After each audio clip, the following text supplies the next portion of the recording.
ഈശോമിശിഹായിൽ സ്നേഹം നിറഞ്ഞ goodness T വിയുടെയും goodness YouTube ചാനലിൻ്റെയും പ്രേക്ഷകരെ, കുരിശിൻ്റെ തണലിൽ ഷാഡോ ഓഫ് ദ ക്രോസ് എന്ന വചനപ്രഘോഷണ പരമ്പരയുടെ 19ാമത്തെ എപ്പിസോഡിലേക്ക് ഏവരെയും ഏറ്റവും സ്നേഹത്തോടെ സ്വാഗതം ചെയ്യുകയാണ്. അറിയപ്പെടുന്ന ഒരു ബാങ്കിൻ്റെ മാനേജരാണ് വിനയൻ. അദ്ദേഹം എല്ലാ ദിവസവും വളരെ വൈകിയാണ് വീട്ടിലെത്തുക. ധാരാളം ജോലികൾ ചെയ്ത് തീർക്കാനുണ്ട്. ഏകദേശം 8-8:30 ആകുമ്പോൾ വീട്ടിലെത്തുന്നു. എത്തിയ ഉടനെ തന്നെ കുറച്ചു സമയം ടി വിയുടെ മുമ്പിൽ അദ്ദേഹം ചിലവഴിക്കുകയാണ്. കാരണം ഓഹരി വിപണിയിൽ ധാരാളം നിക്ഷേപങ്ങൾ അദ്ദേഹത്തിനുണ്ട്.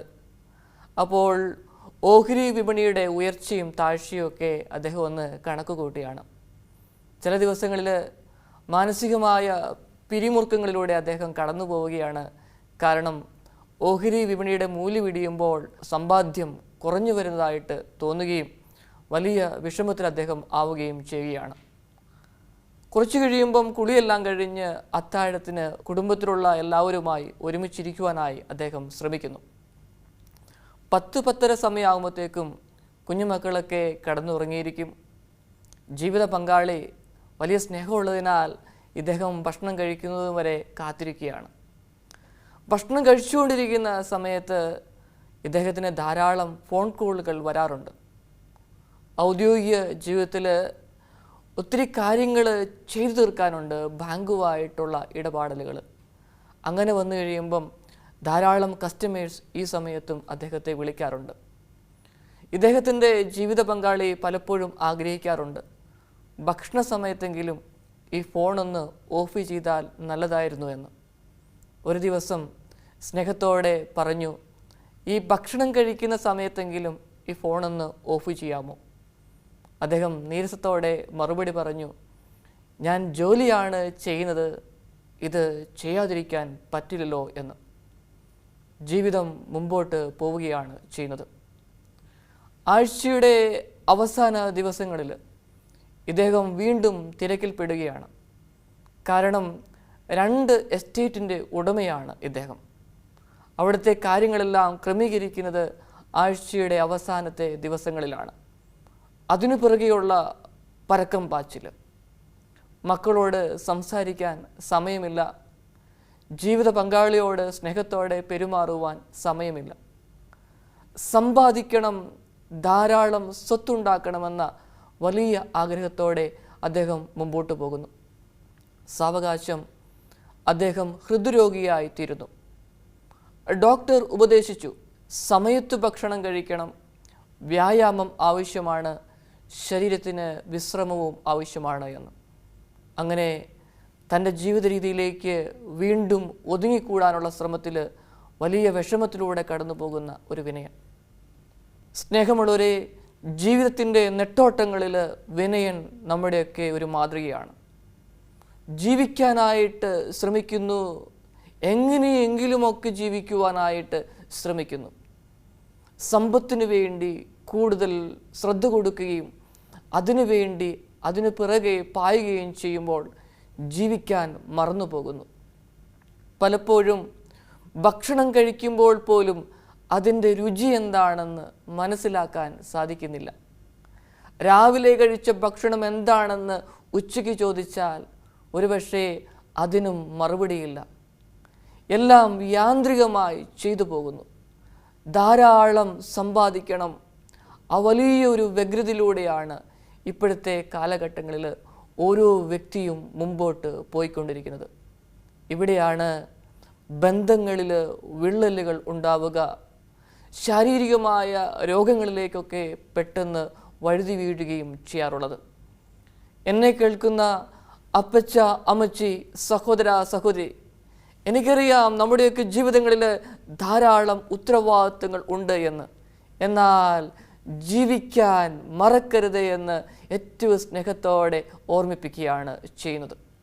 സങ്കീർത്തനത്തിൻ്റെ പുസ്തകത്തിൽ 127-ാമത്തെ അധ്യായത്തിലെ 2-ാമത്തെ വചനം പറഞ്ഞു വയ്ക്കുന്നത് ഇപ്രകാരമാണ്: അതിരാവിലെ എഴുന്നേൽക്കുന്നതും വളരെ വൈകി കിടക്കാൻ പോകുന്നതും കഠിന പ്രയത്നം ചെയ്ത് ജീവിക്കുന്നതും വ്യർത്ഥമാണ് എന്ന്. സ്നേഹമുള്ളവരെ, ജീവിതത്തിൻ്റെ രണ്ടറ്റവും കൂട്ടിമുട്ടിക്കുവാനുള്ള ശ്രമത്തിൽ നമ്മളെ തന്നെ മറന്ന് എന്തൊക്കെയോ ചെയ്തു കൂട്ടുവാനുള്ള വെമ്പൽ, അവിടെ ദൈവ സാന്നിധ്യം, ദൈവസ്മരണ അനിവാര്യമാണ്. നമ്മുടെ അധ്വാനങ്ങളെ ദൈവം സ്പർശിച്ചില്ലെങ്കിൽ യാതൊന്നും ഉണ്ടാവുകയില്ല. നമുക്കറിയാം, ഒരു വാക്കുകൊണ്ടാണ് ദൈവം ഈ പ്രപഞ്ചത്തെ സൃഷ്ടിച്ചത്.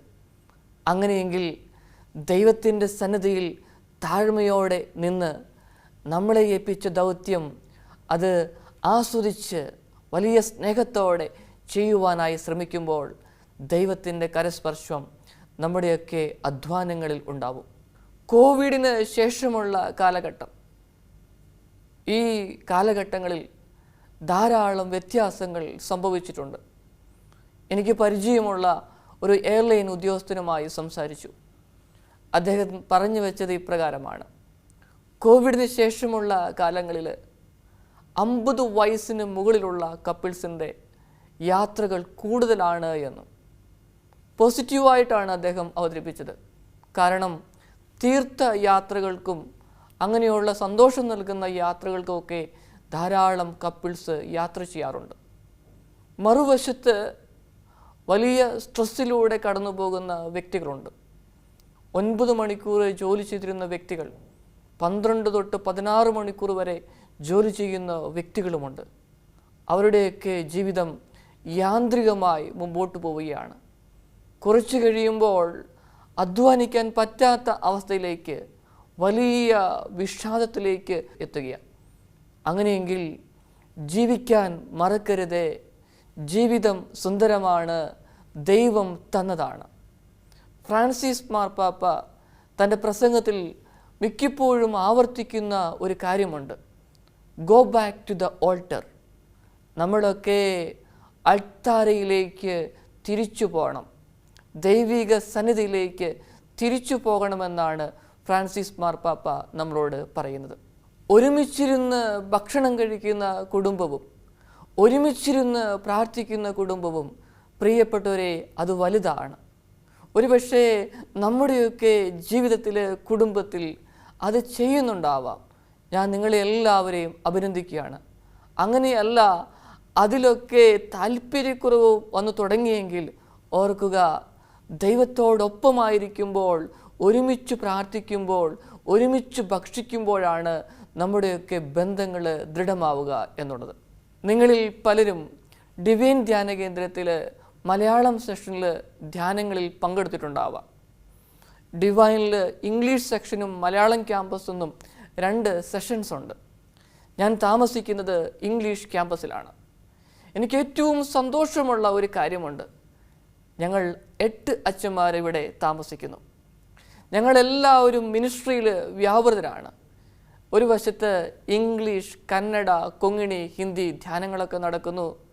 അതോടൊപ്പം തന്നെ ഗുഡ്നസ് ടിവിയുടെ ഓഫീസ്, സ്റ്റുഡിയോ ഉണ്ട്. 17 ഭാഷകളിൽ പ്രിൻ്റ് ചെയ്യുന്ന ബൈബിൾ പ്രിൻറ്റിംഗ് പ്രസ്സൊക്കെ ഉണ്ട്. ഞങ്ങളൊക്കെ ഇതിൻ്റെ എല്ലാ കാര്യങ്ങളിലും തിരക്കാണ്. എന്നാൽ എനിക്ക് ഏറ്റവും സന്തോഷം നൽകുന്ന ഒരു കാര്യമുണ്ട്. ഞങ്ങൾ ഒരുമിച്ച് എല്ലാ ദിവസവും പ്രാർത്ഥിക്കും. പ്രഭാത ഭക്ഷണത്തിൻ്റെ സമയത്തും ഉച്ച സമയത്തും അത്താഴത്തിനും ഞങ്ങൾ ഒരുമിച്ച് കൂടും.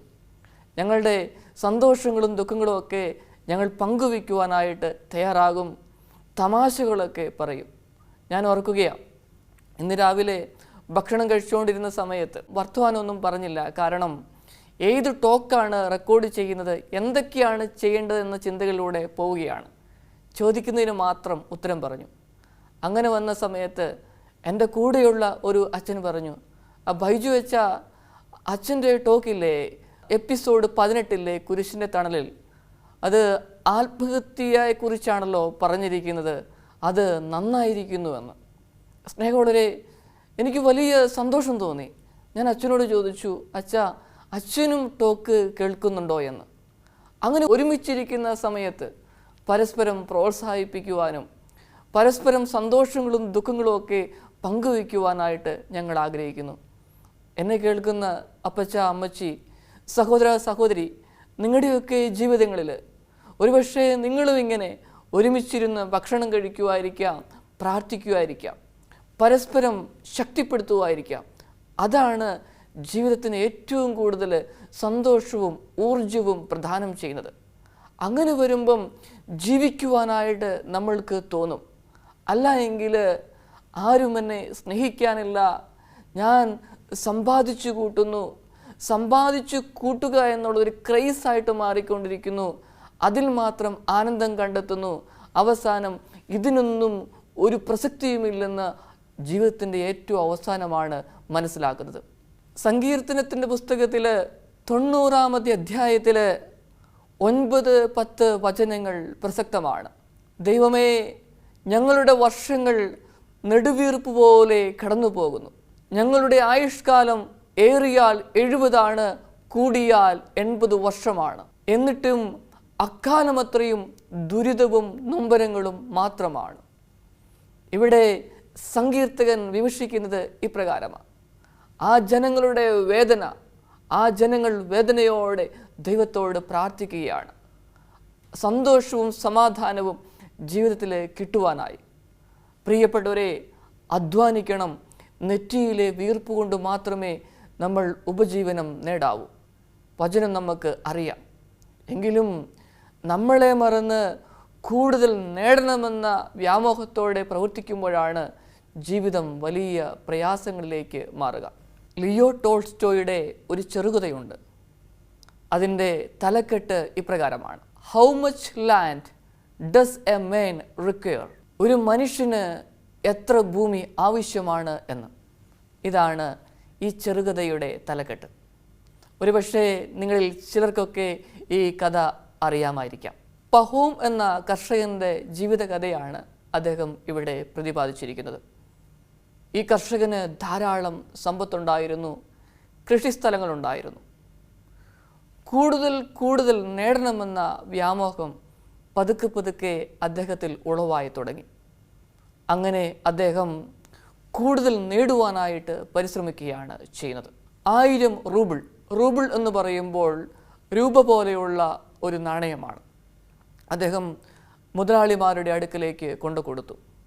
അവരോട് പറഞ്ഞു, എനിക്ക് ഇത്രമാത്രം ലാൻഡ് ആവശ്യമാണ്. മുതലാളിമാർ അദ്ദേഹത്തോട് പറഞ്ഞു, ഒരു കണ്ടീഷനുണ്ട്. അതായത് ഈ 1000 റൂബിൾ ഞങ്ങൾ സ്വീകരിച്ചു. നീ സൂര്യൻ ഉദിക്കുന്നത് മുതൽ അസ്തമിക്കുന്നത് വരെയുള്ള സമയത്ത് ഓടിയോ നടന്നോ എങ്ങനെ വേണമെങ്കിലും നീ സഞ്ചരിച്ചോ, നീ പോകുന്ന സ്ഥലങ്ങളിലെല്ലാം ഒരു മാർക്ക് ചെയ്യണം. അങ്ങനെ മാർക്ക് ചെയ്ത് കഴിഞ്ഞാൽ ആ ഭൂമിയെല്ലാം നിൻ്റേതാകും. ഒരു വ്യവസ്ഥയുണ്ട്. സൂര്യൻ അസ്തമിക്കുന്ന ആ കറക്റ്റ് സമയത്ത് നീ വന്ന സ്ഥലത്ത് തന്നെ തിരിച്ചു വരണം. അങ്ങനെ വന്നാൽ നീ രാവിലെ മുതൽ വൈകുന്നേരം വരെ നടന്ന ഭൂമിയെല്ലാം നിനക്ക് കൈവശമാക്കി ലഭിക്കും. ഇദ്ദേഹം നടക്കാൻ ആരംഭിച്ചു. ആദ്യം പതുക്കെ നടന്നു. അങ്ങനെ മുമ്പോട്ട് പോകുമ്പം ഇത് പോരാ, കുറച്ചും കൂടി എനിക്ക് കിട്ടിയാൽ നല്ലതായിരുന്നു എന്ന് കരുതിക്കൊണ്ട് അദ്ദേഹം ഓടുവാൻ തുടങ്ങി. നട്ടുച്ചയ്ക്ക് അദ്ദേഹം ഇങ്ങനെ തെരുവുകളിലൂടെ ഓടിക്കൊണ്ടിരിക്കുക, കൂടുതൽ സ്വന്തമാക്കുവാനായി. അവസാനം വളരെ ക്ഷീണിതനായി. സൂര്യൻ അസ്തമിക്കാറായി. എങ്കിലും സകല ഊർജവും എടുത്ത് അദ്ദേഹം ഓടി സൂര്യൻ അസ്തമിക്കുന്നതിന് മുൻപ് ആ പറഞ്ഞ സ്പോട്ടിൽ അദ്ദേഹം എത്തുകയാണ് ചെയ്യുന്നത്. അങ്ങനെ എത്തി. പക്ഷേ അവിടെ വെച്ച് അദ്ദേഹം വളരെ ക്ഷീണിതനായിരുന്നു. മരണം സംഭവിക്കുകയാണ് ചെയ്യുന്നത്. അവസാനം അദ്ദേഹത്തിന് ലഭിക്കുന്നത് 6 അടി മണ്ണാണ്. സ്നേഹമുള്ളവരെ, ഈ മനുഷ്യൻ്റെ ജീവിതം ഒരു ചെറുകഥയാണ്. നമുക്കറിയാം, ഇദ്ദേഹം ആവശ്യത്തിന് മാത്രം സഞ്ചരിച്ചായിരുന്നെങ്കിൽ ജീവിതം സുന്ദരമാക്കാമായിരുന്നു. ഒരുപാട് നേടി, പക്ഷേ അവസാനം ഒന്നുമില്ലാത്ത അവസ്ഥയിലേക്ക് 6 അടി മണ്ണിലേക്ക് പോവുകയാണ് ചെയ്യുന്നത്. അങ്ങനെയെങ്കിൽ നമ്മുടെയൊക്കെ ജീവിതം സുന്ദരമാണ്. ജീവിക്കാൻ മറക്കരുതേ. സ്നേഹമുള്ളവരെ, നമ്മൾ ജീവിക്കാൻ മറക്കരുത്. നമ്മുടെയൊക്കെ ജീവിതം മറ്റുള്ളവരെയും ജീവിക്കുവാൻ പ്രേരിപ്പിക്കണം. ഹൃദയത്തിൽ നിന്നുള്ള ഒരു നിറപുഞ്ചിരി, അത് മാത്രം മതി മറ്റുള്ളവരുടെ ജീവിതങ്ങളിൽ ഒരു ചലനം സൃഷ്ടിക്കുവാനായി. നമുക്കറിയാം, വിശുദ്ധ മത്തായി അറിയിച്ച സുവിശേഷത്തിൽ 25-ാമത്തെ അധ്യായത്തിൽ അവസാന വിധിയെക്കുറിച്ച് പ്രതിപാദിക്കുന്നുണ്ട്. ആ സമയത്ത് ദൈവം ചോദിക്കുന്ന ഒരു കാര്യമുണ്ട്. ഞാൻ രോഗിയായിരുന്നു, നീ എന്നെ സന്ദർശിച്ചോ? ഞാൻ പറഞ്ഞു വന്നത് ഇപ്രകാരമാണ്: ജീവിക്കുവാൻ മറ്റുള്ളവർക്ക് നമ്മൾ പ്രേരണ കൊടുക്കണം എന്ന്. ജീവിതത്തിൽ രോഗത്തിൻ്റെ അവസ്ഥയിലൂടെ കടന്നു പോകുന്ന വ്യക്തികളെ സന്ദർശിക്കുവാനായി നാം തയ്യാറാകണം. അങ്ങനെ വരുമ്പോഴാണ് നമ്മുടെ ജീവിതത്തിൻ്റെ മൂല്യങ്ങൾ മനസ്സിലാക്കാനായിട്ട് പറ്റുക. ആരോഗ്യമുള്ളപ്പോൾ അതിൻ്റെ മൂല്യം, അതിൻ്റെ സൗന്ദര്യം മനസ്സിലാക്കാനായി സാധിക്കത്തില്ല. രോഗികളായ വ്യക്തികളുടെ അടുക്കിലേക്ക് ചെല്ലുകയും അവരെ കേൾക്കുകയും ചെയ്യുമ്പോൾ നമ്മളറിയാതെ ദൈവത്തിന് നന്ദി പറയും. ദൈവമേ, എൻ്റെ ജീവിതം എത്ര സന്തോഷമാണ്, എനിക്ക് ആരോഗ്യം നൽകിയല്ലോ. അങ്ങനെ നമ്മൾ ദൈവത്തിന് നന്ദി പറയുമ്പം ജീവിതം അർത്ഥവത്തുള്ളതായി തീരും. അതോടൊപ്പം നമ്മൾ ആയിരിക്കുന്ന ആ സ്ഥലത്തെ ആ രോഗിക്ക് അവർക്ക് ഒരു സന്തോഷമാണ്, എൻ്റെ ഈ വേദനയിൽ പങ്കുചേരാൻ ഈ കൂട്ടുകാരൻ, ഈ കൂട്ടുകാരി വന്നല്ലോ എന്നുള്ള ചിന്ത. അങ്ങനെ വരുമ്പോൾ നമ്മൾ ചെയ്യേണ്ട വേറൊരു കാര്യമുണ്ട്. രോഗികളെയൊക്കെ സന്ദർശിക്കുവാനായി പോകുന്നു. മാനസിക ബുദ്ധിമുട്ടിലൂടെ കടന്നു പോകുന്ന വ്യക്തികളൊക്കെ ഉണ്ട്. ഒരുപാട് ചോദ്യങ്ങൾ ചോദിച്ച് ആ വേദനയിലൂടെ കടന്നു പോകുന്നവരെ വേദനിപ്പിക്കരുതേ എന്ന് ഞാൻ ഏറ്റവും സ്നേഹത്തോടെ ഓർമ്മിപ്പിക്കുകയാണ്. കാരണം രോഗാവസ്ഥ എന്ന് പറയുന്നത് ശരീരത്തിൻ്റെ അവസ്ഥയുണ്ട്, മനസ്സിൻ്റെ അവസ്ഥ മൂലം വരാം. അങ്ങനെയൊക്കെ വരുമ്പം ഇഷ്ടപ്പെടാത്ത ചില കാര്യങ്ങൾ ചോദിക്കുകയും അറിയാനായിട്ടൊക്കെ ശ്രമിക്കുകയും ചെയ്യുമ്പോൾ വലിയ വിഷമത്തിലൂടെയാണ് ആ വ്യക്തികൾ കടന്നു പോകുന്നത്. മറുവശത്ത് നമ്മുടെ സാന്നിധ്യം കൊണ്ട്, കരുതൽ കൊണ്ട് അവരെ സ്നേഹിക്കുവാനായിട്ട് ശ്രമിക്കുമ്പം അവർക്കും വീണ്ടും ജീവിക്കണമെന്ന ഒരു വലിയൊരു ആഗ്രഹം വരികയാണ് ചെയ്യുന്നത്. എനിക്ക് ഏറ്റവും സന്തോഷമുളവാക്കുന്ന ചില കാര്യങ്ങളുണ്ട്. ഒരുപക്ഷെ നടന്നു പോകുന്ന വഴികളിൽ ചിലപ്പോൾ അപരിചിതരായ വ്യക്തികളെ കാണും. അവരുടെ മുഖത്ത് നോക്കി ഒന്ന് ചെറുതായി പുഞ്ചിരിക്കുവാനായി ശ്രമിക്കും. ചിലപ്പോൾ അവരും ഒന്ന് ചിരിക്കും. പിന്നീട് കുറച്ചു നേരം സംഭാഷണത്തിൽ ഏർപ്പെടും. അങ്ങനെ വ്യക്തിബന്ധങ്ങൾ പതുക്കെ പതുക്കെ സ്ഥാപിക്കുന്നു. അവിടെ ഒരു വലിയൊരു ഊർജമാണ് നമുക്ക് ലഭിക്കുക. അതോടൊപ്പം തന്നെ ശ്രദ്ധിച്ചിട്ടുണ്ട്, സംസാരിക്കാൻ പറ്റാത്ത, കേൾക്കാൻ പറ്റാത്ത കുറച്ച് വ്യക്തികളെ എനിക്കറിയാം. അവരുടെ അടുക്കിലൂടെ കടന്നു പോകുമ്പം അവർ ആക്ഷനൊക്കെ കാണിച്ച് സംസാരിക്കുവാനായിട്ട് ശ്രമിക്കും. എനിക്ക് അവരുടെ ഭാഷയൊന്നും മനസ്സിലാവില്ല. എങ്കിലും കുറച്ച് സമയം അവരെ കേൾക്കുവാനായി, അവർ പറയുന്ന ആക്ഷൻസ് ഒന്ന് കാണുവാനായി ഞാൻ ശ്രമിക്കും. അവർക്ക് അത് കൊടുക്കുന്നത് വലിയൊരു സന്തോഷമാണ്, ജീവിക്കുവാനുള്ളൊരു പ്രേരണ. കാരണം സംസാരിക്കാൻ അറിയാത്തവന്, കേൾക്കാൻ പറ്റാത്തവന് അവൻ്റെ വേദന അവനെ അറിയത്തുള്ളൂ. അങ്ങനെയെങ്കിൽ നമ്മുടെയൊക്കെ ജീവിതങ്ങളിൽ നമ്മൾ ജീവിക്കുന്നതോടൊപ്പം തന്നെ നമ്മുടെ പ്രിയപ്പെട്ടവർക്കും ജീവിക്കാനുള്ള ഒരു വലിയൊരു പ്രേരണ നൽകുവാനുള്ള കടമ നമുക്കുണ്ട്. ഇന്ന് നമ്മളെല്ലാവരും തിരക്കേറിയ ഒരു ജീവിത അവസ്ഥയിലൂടെയാണ് കടന്നു പോകുന്നത്. പണ്ടൊക്കെ മുത്തശ്ശി കഥകളൊക്കെ നമ്മുടെ ചെറുമക്കൾക്ക് പറഞ്ഞു കൊടുക്കുമായിരുന്നു. ഇപ്പോൾ എന്നെ കേൾക്കുന്ന അമ്മച്ചിമാർ വേണമെങ്കിൽ ചോദിക്കാം, അച്ചോ, കൊച്ചുമക്കൾ ഞങ്ങളുടെയൊക്കെ അടുക്കലുണ്ടെങ്കിലല്ലേ ഇവർക്ക് എന്തെങ്കിലുമൊക്കെ പറഞ്ഞു കൊടുക്കുവാനായി സാധിക്കത്തുള്ളൂ എന്ന്. അത് ശരിയാണ്. ഈ കാലഘട്ടങ്ങളിൽ നമ്മൾക്ക് എന്തു ചെയ്യുവാനായിട്ട് സാധിക്കും? ഞാൻ ഓർക്കുന്നു, എൻ്റെ ചെറുപ്പകാലങ്ങളിൽ 1-2 ക്ലാസ്സുകളിൽ വേദപാഠം പഠിക്കുമ്പോൾ ബഹുമാനപ്പെട്ട മൈക്കിൾ കാര്യമറ്റു അച്ഛൻ്റെ ബൈബിൾ ചിത്രകഥ ലഭിക്കുമായിരുന്നു. എൻ്റെ പേരൻസ് അതെന്നെ വായിച്ച് കേൾപ്പിക്കുമായിരുന്നു. എനിക്ക് ഭയങ്കര സന്തോഷമായിരുന്നു. ഇപ്പോഴും ഓർക്കുന്നുണ്ട് ആമോസിൻ്റെയും സാംസൻ്റെയും ഒക്കെ ആ ചിത്രകഥ വായിച്ച് കേൾപ്പിച്ചത്. സ്നേഹമുള്ളവരെ, ചെറുപ്പത്തിലെ വലിയ മൂല്യങ്ങൾ മാതാപിതാക്കൾ നമ്മൾക്ക് നൽകുകയാണ്. ആ വിശ്വാസത്തിൽ വളർത്തിക്കൊണ്ടുവരുവാനായിട്ട് ശ്രമിക്കുകയാണ്. ഇന്ന് കാലഘട്ടം മാറി. നമ്മൾക്ക് എന്ത് ചെയ്യുവാനായിട്ട് സാധിക്കും? നമ്മുടെ കുഞ്ഞുമക്കൾക്ക് എന്ത് പകർന്നു കൊടുക്കുവാനായിട്ട് സാധിക്കും? ഞാൻ ഇങ്ങനെ ആലോചിച്ചപ്പോൾ കണ്ടൊരു കാര്യമുണ്ട്.